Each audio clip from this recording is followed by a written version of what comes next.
welcome back to my channel. I am your girl Terry, and today I kind of wanted to balance things out a little bit.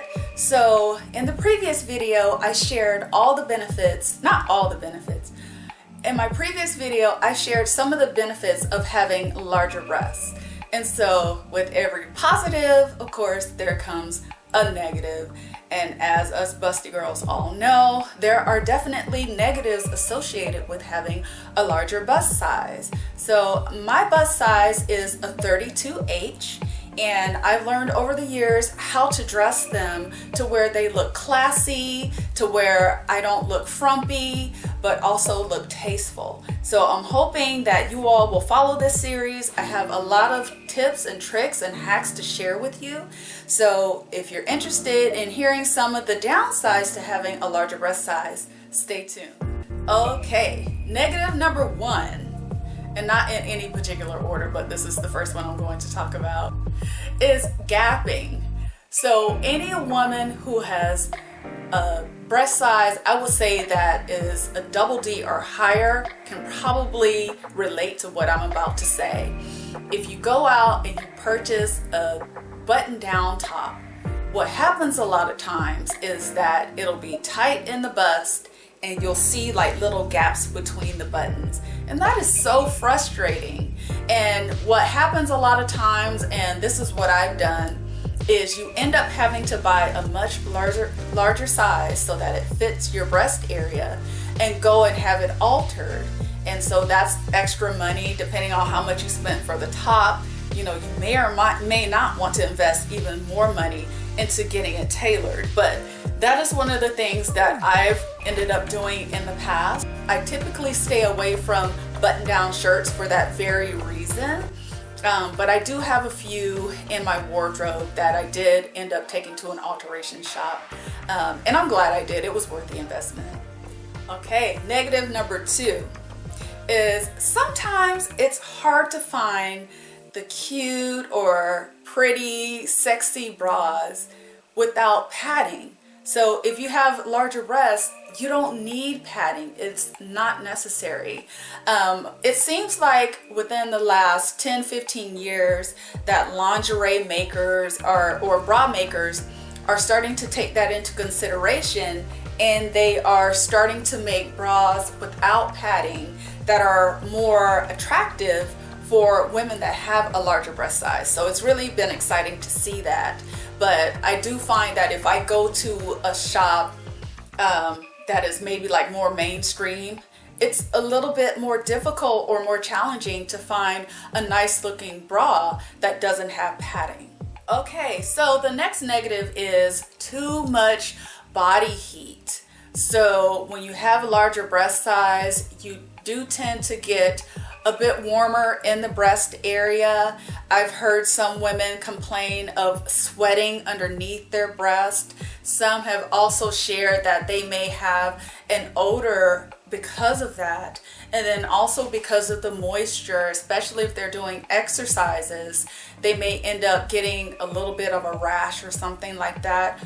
I've never had that happen to me because I found some really great sports bras, and I tend to be lucky in that to where I enjoy exercising, and because of that, you know, doing aerobics and things like that, I found some really great sports bras. And so I will share some of my sports bra pics in another video. But yeah, that's another negative of having larger breasts, is that you tend to, you know, you retain a lot of heat, which can be a benefit, but also the downside to that is sweating underneath your breast and all the things that come along with that. All right, so the next negative for having larger breast size is wardrobe malfunctions. So let me tell you, I have experienced this on several occasions.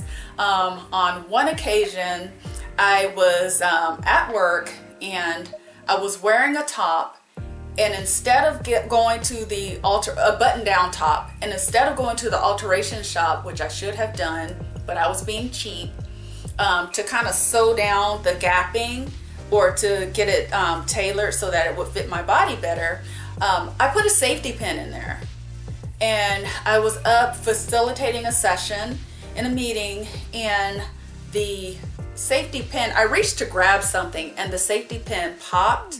It landed on the table and I had this huge, about this size of a gap, exposing my bra in the meeting. And it was so embarrassing. And I didn't know that it happened because I felt like a breeze or anything like that. I knew that it happened because the pin went flying and landed on the table in front of me. So there was a fair amount of people in the room. Very embarrassing, but they were pretty cool about it. I thought I was gonna get talked about, you know, after that happened, but nobody mentioned it, so I was really grateful for that. But wardrobe malfunctions are not fun, and they kind of tend to happen when you have larger breasts. Okay, so another negative is maybe people's assumptions. So if you have larger breasts, this happens especially if you have larger breasts and you're showing even just a little bit of cleavage. People may get the idea that you may be a loose woman, that you are maybe not as intelligent because of your breasts. I don't know, I think that's kind of a weird assumption for someone to make. But yeah, people's assumptions about you, they may tend to think that you're, you know, promiscuous and things like that. So that's another downside. All right, so another negative about having larger breasts is that too much can be too much, right? So I'm of the school of thought that you don't have to dress like, you don't have to dress to where you're wearing things up to your neck. You don't have to be buttoned all the way up. You don't have to wear super loose clothing because of your larger breast size. But I'm also of the school of thought that you want to dress in a classy and tasteful manner. And if you're showing too much, and when I say showing too much, I think that depends on everyone's preference, right? And depending on the situation and where you're going. If you're going for a night out with the girls, it's girls' night. Maybe you want to, you know, let the girls be a little bit more on display. If you're going on a date with your significant other, you know, you still kind of want to look classy and tasteful, in my opinion. You know, I'm doing a bit more than I would normally do in this dress here. But again, when I talk about this, when I talk about the Busty Girl series, I want to show you all that I am, in fact, a busty girl. And I know wearing a 32H that I have to be very mindful that too much can be too much. All right, so here is another negative that I'm sure most of us busty ladies can relate to, and that is shopping for bras can be a challenge. It can be so challenging to find a bra, number one, that looks nice, number two, that is your exact size, number three, that doesn't cost like a car payment to pay for.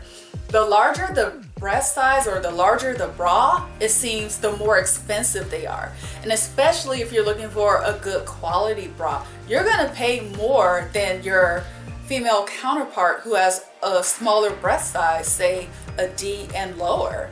And especially for me, because I tend to be smaller around the rib cage, but I have a lot of volume in my breast, finding a 32H is pretty difficult. Like I said, there are some retailers that are doing a better job at creating a wider range of bra sizes, but that can be pretty challenging. Like I mentioned, finding sports bras can be quite difficult because it's the way that a lot of the sports bras are made for women with larger breasts. While they offer you the support, oftentimes they can be so constricting and so uncomfortable. Oh yeah, so I kind of started talking about it already. So the next downsize is that sports bras are difficult to find. And like I was saying earlier, you know, sports bras can be pretty constricting and make it difficult sometimes for you to breathe. I've tried on sports bras that were in fact my size, but if I wanted to do some type of aerobics or anything like that in that sports bra, there's no way, I probably would pass out. So in another video, I am going to speak to health and fitness related to breasts, and also I will give some recommendations for some of the sports bras that I've found that work really well for a larger bust size. Okay, and so here's the last downside that I would want to mention for having a larger breast size. And you know, a lot of the other things I talked about had to deal with from an aesthetic standpoint, or maybe people's assumptions and opinions that come along with that. This last one here is a lot of times when you have a larger breast size, that also comes along with having back aches, headaches, a lot of shoulder pain. Until I found my exact bra size, I ended up getting a lot of indentations from the bra straps, and also I ended up getting bruising around my rib cage because the strap was too tight. And I've also had a situation where the bra strap on the sides, because it was digging into my skin, started itching, and because it was irritating me, I didn't scratch it, but I would like rub it, and I ended up breaking the skin. So, you know, there are a lot of great things that come along with having a larger breast size, but also there are also some negatives that come along with that too. There's a balance to everything, right? And so what you want to do is figure out what works and just be proud of what you have and enjoy being busty, girls. All right, so I hope you enjoyed this video. I'm having so much fun making them. If you did, please give it a thumbs up, comment, subscribe, share with your other fellow busty girls, and I'll see you in the next one. Take care.